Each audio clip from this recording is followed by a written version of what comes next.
The salt spray from the channel mixed with the acrid smoke of burning landing craft as Major Kenneth MacLeod of the 51st Highland Division pressed his face against the steel bulkhead of the assault transport. June 8, 1944, dawned gray and violent off the Normandy coast, 3 days after the initial D-Day landings had carved their bloody foothold into Hitler's Atlantic Wall. MacLeod's weathered hands gripped his Lee-Enfield rifle as HMS Empire Javelin bucked through the rough seas toward Sword Beach, her hull packed with Highland troops destined to relieve the battered 6th Airborne Division clinging to their precarious bridgehead east of the River Orne. The morning briefing had been stark in its simplicity. The 6th Airborne Division, despite their miraculous capture of Pegasus Bridge and Horsa Bridge in the early hours of June 6, now faced annihilation. German Panzer Grenadier Regiment 125 under Major Hans von Luck had been hammering their defensive perimeter around Escoville and Ranville with increasing ferocity.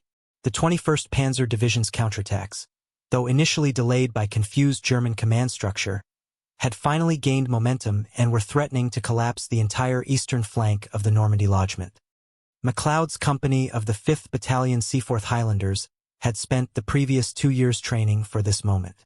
From the wind-swept moors of Scotland to the assault courses of southern England, they had rehearsed amphibious operations until every man could strip and reassemble his weapon blindfolded. Yet nothing had prepared them for the apocalyptic scene that greeted them as Empire Javelin approached Sword Beach. The shallow waters churned with debris from sunken landing craft, while German 88mm artillery shells from positions around can continue to search for targets among the crowded beachhead. The naval bombardment supporting their landing was unlike anything MacLeod had witnessed during his service in North Africa. HMS Warspite, the veteran battleship whose 15-inch guns had dueled with German shore batteries from Normandy to the North Cape, methodically worked over suspected enemy positions with devastating precision. Each salvo from her main armament sounded like the crack of doom, sending columns of smoke and earth skyward from German strongpoints several miles inland. Cruisers HMS Belfast and HMS Dido added their 6-inch and 525-inch guns to the barrage, while destroyers closer inshore provided rapid-fire support with their 47-inch weapons. The German response was immediate and lethal. MacLeod watched in horrified fascination as the landing craft to starboard of Empire Javelin simply disintegrated under a direct hit from an 88mm gun positioned in the ruins of a seaside villa. Bodies and equipment scattered across the waves like broken dolls. The naval gunfire spotters aboard the supporting destroyers quickly identified the German position, and within minutes, HMS Belfast's 6-inch guns had reduced the villa to smoking rubble. This deadly ballet of observation, communication, and devastating naval gunfire would define the next phase of the Normandy campaign. As MacLeod's landing craft approached the beach, he could see the telltale signs of the 6th Airborne Division's desperate struggle. Burned-out Horsa gliders dotted the fields beyond the dunes like giant broken birds, their fabric skins fluttering in the Channel breeze.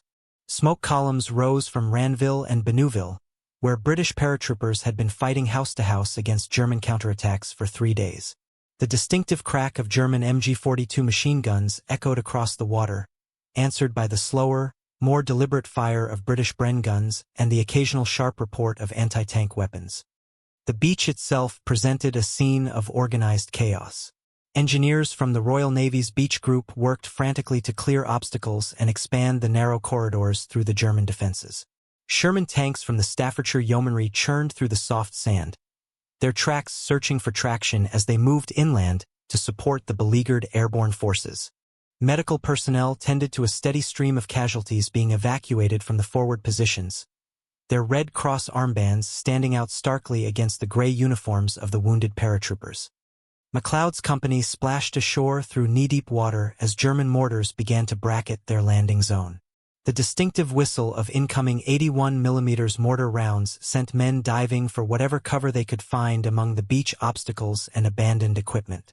A young private from Edinburgh, barely 18 years old, stumbled and fell face first into the surf as shrapnel from a near-miss tore through his equipment.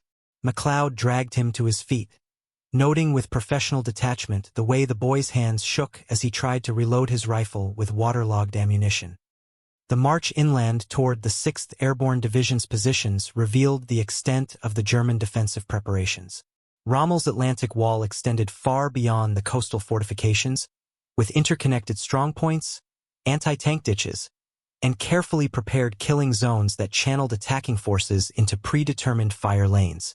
The 51st Highland Division advanced through a landscape scarred by 3 days of continuous combat. Knocked out German tanks, including several formidable Tiger I heavy tanks from the 12th SS Panzer Division, lay scattered among the hedgerows like iron tombstones.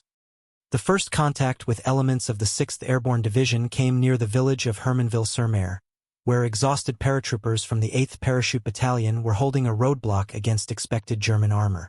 Major John Howard, the legendary commander who had led the glider assault on Pegasus Bridge, looked like he had aged 10 years in 3 days. His uniform was torn and stained with mud and cordite, and his eyes held the 1,000-yard stare that MacLeod recognized from veterans of prolonged combat. "Thank God you're here," Howard said simply, his voice hoarse from shouting orders over the constant din of artillery fire. "Jerry's been hitting us with everything he's got.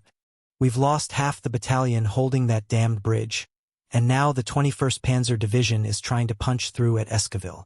Without your heavy weapons and artillery support, we won't last another day." The tactical situation that MacLeod's regiment inherited was precarious beyond measure. The 6th Airborne Division's original mission to seize and hold the bridges over the River Orne had succeeded brilliantly, but at enormous cost. The glider-borne assault troops who had captured Pegasus Bridge and Horsa Bridge in the early hours of June 6 now faced continuous counterattacks from increasingly reinforced German units. Major Hans von Luck's Panzer Grenadier Regiment 125, supported by assault guns from the 200th Assault Gun Battalion, had been probing the British defensive perimeter with growing confidence. The German artillery positions around Caen posed an even greater threat. The city's industrial suburbs provided excellent concealment for German 88mm anti-aircraft guns that could easily range the British bridgehead. These formidable weapons, originally designed to engage high-altitude bombers, proved devastatingly effective against British armor and infantry positions. The flat trajectory of their high-velocity shells made them nearly impossible to spot until they fired, and their armor-piercing capabilities could penetrate any Allied tank at ranges exceeding 2 kilometers. MacLeod established his company headquarters in a bombed-out farmhouse overlooking the Orne Valley, from where he could observe both the tactical situation and the magnificent naval gunfire support that would prove decisive in the coming battle. HMS Warspite had anchored in relatively shallow water off Wistriam, her 15-inch guns capable of reaching targets as far inland as Caen itself. The battleship's fire control team, working with artillery observers from the Royal Artillery embedded with the forward infantry units, could deliver devastating salvos with remarkable precision. The effectiveness of this naval gunfire support became apparent during the German counterattack that developed on the afternoon of June 9. Elements of the 21st Panzer Division, spearheaded by Panzer IV tanks from the 4th Company, 22nd Panzer Regiment, attempted to break through the British defenses near Escoville. The attack began with a preparatory bombardment from German artillery positions around Caen, followed by the methodical advance of approximately 10 Panzer IV tanks supported by Panzer Grenadiers in half-track vehicles. The German armor moved with practiced precision through the Norman countryside, using the dense hedgerow terrain to mask their approach until the last possible moment. MacLeod watched through his binoculars as the lead Panzer IV emerged from a sunken lane barely 800 meters from his forward positions. The tank's short-barreled 75mm gun began engaging British defensive positions while the accompanying infantry dismounted from their SDKFZ 251 half-tracks and prepared to assault the village. The British response was swift and overwhelming. A Royal Artillery observer with MacLeod's forward company immediately radioed target coordinates to HMS Warspite's fire control center. Within 3 minutes, the battleship's 15-inch guns opened fire from their position 12 miles offshore. The first salvo, consisting of 4 massive shells each weighing nearly a ton, impacted in a precise line across the German assembly area. The concussion from these enormous explosions was visible even at MacLeod's distance, lifting clouds of earth and debris hundreds of feet into the air. The German panzer for that had led the attack simply vanished in the smoke and flame of the naval bombardment. When the dust settled, only twisted metal fragments remained where the 30-ton tank had been moments before. The supporting Panzer Grenadiers, caught in the open while dismounting from their vehicles, suffered appalling casualties from the rain of steel fragments and the crushing overpressure of the 15-inch shells. Those German soldiers who survived the initial bombardment attempted to withdraw, but successive salvos from HMS Warspite's guns pursued them across the battlefield with methodical precision. The psychological impact of this devastating naval gunfire proved as important as its physical effects. German prisoners captured during subsequent actions consistently reported their terror at the accuracy and power of the Allied naval bombardment. Unlike artillery fire, which could be evaded by taking cover in prepared positions or natural terrain features, the naval guns delivered shells of such massive destructive power that even deep bunkers provided little protection. The 15-inch shells from HMS Warspite could penetrate several meters of earth and concrete before exploding, making traditional defensive fortifications obsolete. Major von Luck's subsequent reports to his divisional headquarters painted a grim picture of German tactical prospects in the face of such overwhelming firepower. The 21st Panzer Division had been designed for mobile warfare on the Eastern Front, where air superiority frequently changed hands and naval gunfire support was non-existent. Against the combined arms team of British infantry, armor, artillery, and naval gunfire that now defended the Orne bridgehead, traditional German tactical methods proved inadequate. The 51st Highland Division's relief of the 6th Airborne Division proceeded with methodical efficiency over the following days. Each Highland battalion assumed responsibility for specific sectors of the defensive perimeter, allowing the exhausted paratroopers to withdraw for rest and reorganization. The Seaforth Highlanders took over the approaches to Pegasus Bridge itself, while the Gordons and Camerons extended the perimeter to encompass the vital high ground around Ranville. This relief operation was complicated by continuous German harassing fire from artillery positions around Cannes and the constant threat of infiltration by German reconnaissance patrols. The naval gunfire support that enabled this relief operation represented a revolution in tactical coordination. Royal Navy fire control teams, working with specially trained artillery observers from the Royal Artillery, could bring the guns of multiple warships to bear on any target within range of the coast. This system, known as naval gunfire support, had been refined through years of amphibious operations in the Mediterranean and Pacific theaters. The fire control procedures allowed for rapid shifting of targets, concentration of multiple ships' guns on priority objectives, and precise adjustment of fire based on visual observation from forward positions. HMS Belfast, a town-class light cruiser, provided particularly effective fire support during the Highland Division's consolidation of the Bridgehead. Her 12 6-inch guns, while smaller than Warspite's massive weapons, offered rapid fire capability and excellent accuracy against personnel and light vehicle targets. Belfast's gunners could maintain a sustained rate of fire that kept German forces pinned in their positions while British infantry maneuvered to advantageous positions. The cruiser's fire control radar, a technological innovation that gave Allied forces a decisive advantage, allowed for accurate shooting even in poor visibility conditions. The German response to this overwhelming firepower disadvantage involved tactical adaptations that would characterize the Normandy campaign. Unable to mass their armor for decisive counterattacks against positions defended by naval gunfire, German commanders instead adopted a strategy of small unit infiltration and harassment. Panzer Grenadier squads, supported by individual tanks or assault guns, attempted to probe British defenses under cover of darkness or poor weather when naval observation was limited. These tactics proved partially successful during the night actions of June 10th and 11th, when German reconnaissance units from the 21st Panzer Division managed to infiltrate British positions around Escoville. A particularly aggressive German patrol, led by Oberfeldwebel Klaus Weber of the Panzer Reconnaissance Battalion 21, succeeded in reaching the outskirts of Ranville before being detected by Highland sentries. The ensuing firefight, conducted at close range in complete darkness, resulted in significant casualties on both sides before the Germans withdrew under cover of a smoke screen. The broader strategic implications of the successful defense of the Orne bridgehead extended far beyond the immediate tactical situation. The 6th Airborne Division's seizure of the vital bridges, followed by the 51st Highland Division's consolidation of the position, effectively secured the eastern flank of the entire Normandy lodgment. This achievement denied German forces the opportunity to launch coordinated counterattacks against the more vulnerable beach positions where American and British forces were still establishing their foothold. The German High Command's reaction to the failure of their counterattacks against the Orne bridgehead reflected the growing realization that the Normandy landings represented the long-awaited Second Front rather than a diversionary operation. Field Marshal Rommel's assessment, delivered to Hitler during a heated conference at the Berghof, emphasized the critical importance of the naval gunfire support in defeating German tactical doctrine.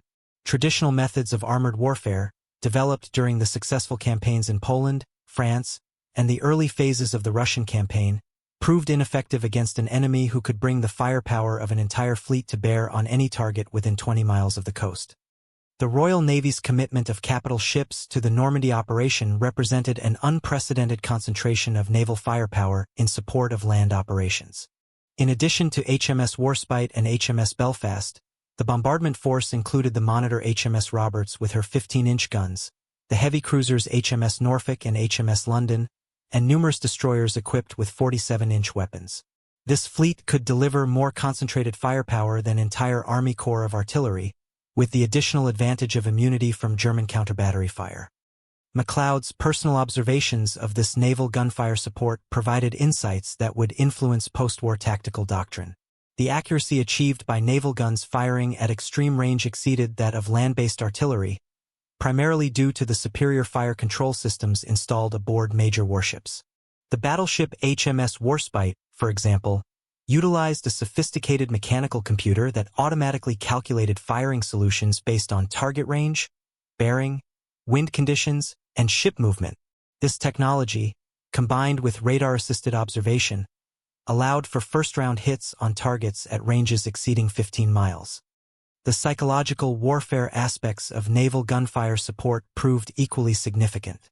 German prisoners consistently reported that the sound of incoming naval shells, distinctly different from ordinary artillery fire, created terror that disrupted unit cohesion and tactical effectiveness.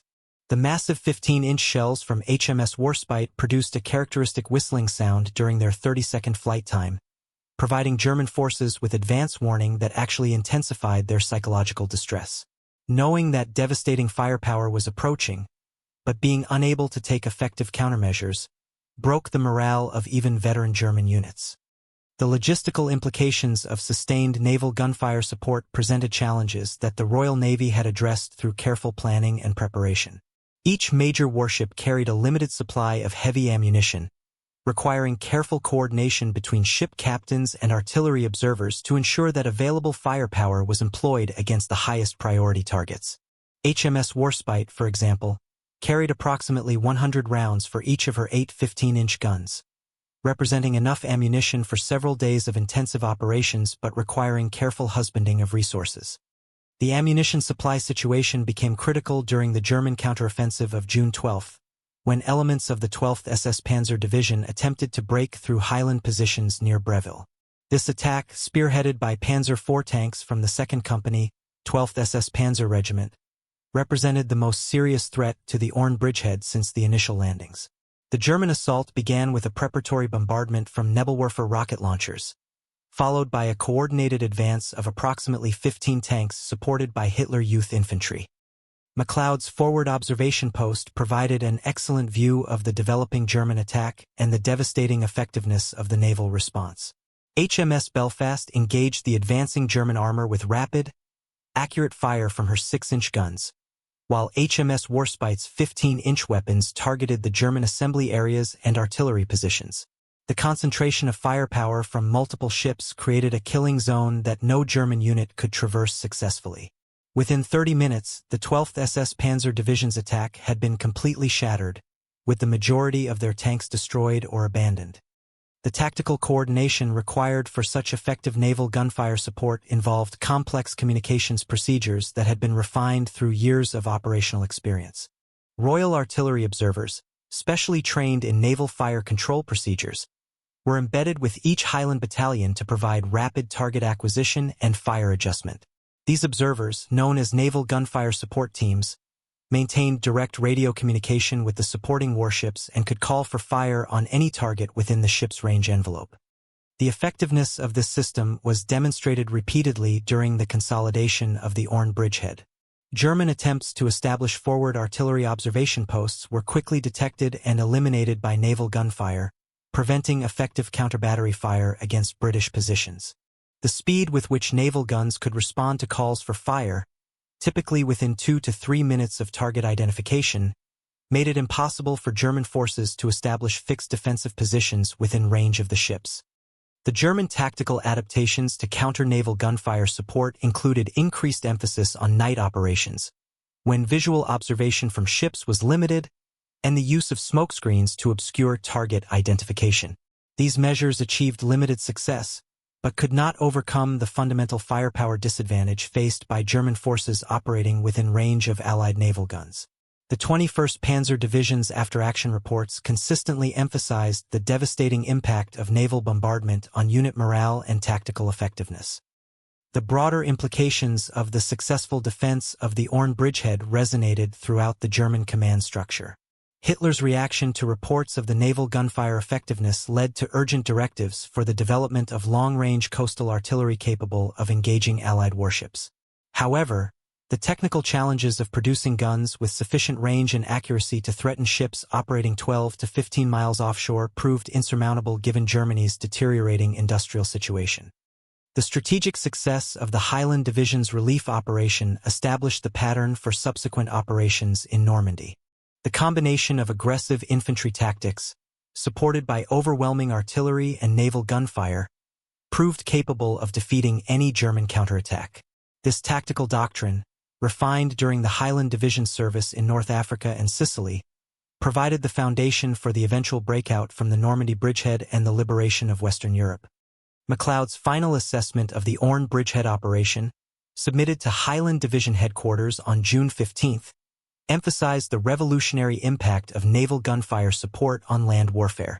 The ability to bring the firepower of an entire fleet to bear on tactical targets had fundamentally altered the balance of forces on the battlefield.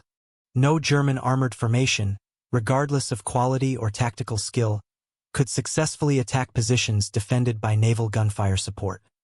The human cost of establishing and defending the Orne bridgehead remained sobering despite the tactical success. The 6th Airborne Division suffered over 4,000 casualties during their 3 days of isolated fighting, while the Highland Division lost approximately 800 men during the relief operation and subsequent defensive actions. These losses, though significantly lower than originally projected for the D-Day operations, represented the cream of British airborne and infantry forces. The German casualties proved even more severe. The 21st Panzer Division and supporting units suffered losses approaching 60% during their unsuccessful counterattacks against the bridgehead. More importantly, the elite 12th SS Panzer Division lost the majority of its tanks and experienced personnel during their abortive assault of June 12. These formations, representing some of Germany's best remaining armored units, never fully recovered their combat effectiveness.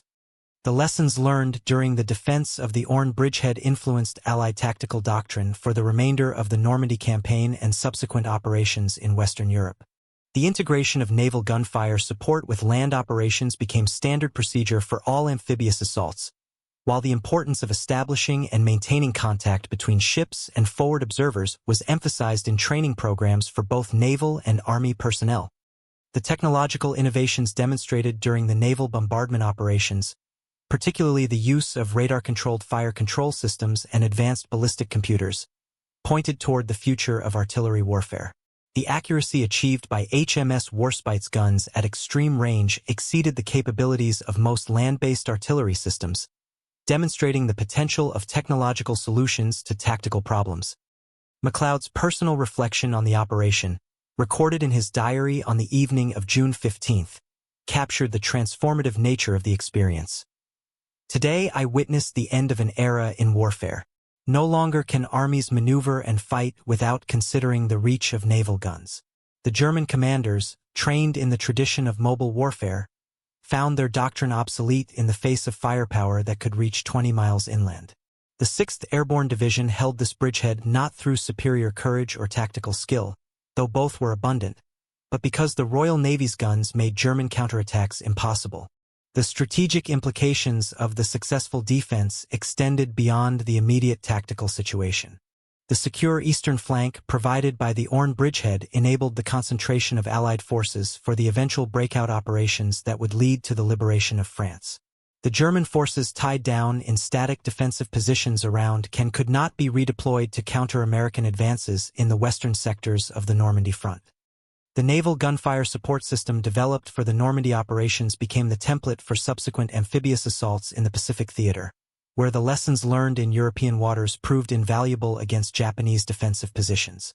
The coordination procedures, communication systems, and tactical doctrine refined during the defense of the Orne bridgehead contributed directly to the success of operations against Iwo Jima and Okinawa. The German military's final assessment of the Normandy operations, compiled by surviving staff officers after the war, consistently identified naval gunfire support as the decisive factor in Allied success. Traditional German tactical doctrine, based on the concentration of armor and artillery for breakthrough operations, proved inadequate against an enemy who could bring unlimited firepower to bear from sources immune to counterattack. The transformation of warfare demonstrated at the Orne bridgehead marked the beginning of the modern era of combined arms operations. The integration of land, sea, and air power achieved by Allied forces during the Normandy campaign established the foundation for contemporary military doctrine. The Highland Division's successful relief of the 6th Airborne Division, made possible by naval gunfire support of unprecedented accuracy and devastating power, proved that properly coordinated modern forces could overcome any defensive position. The legacy of those June days in 1944, when the fate of Western Europe hung in the balance at a small bridgehead east of the River Orne, resonated through the subsequent decades of military development. MacLeod's realization that naval guns had fundamentally changed the nature of land warfare proved prophetic. Never again would armies fight without considering the reach of modern firepower systems. The age of purely land-based warfare had ended forever in the Norman fields, where Highland soldiers and naval gunners forged victory from the convergence of courage and overwhelming firepower.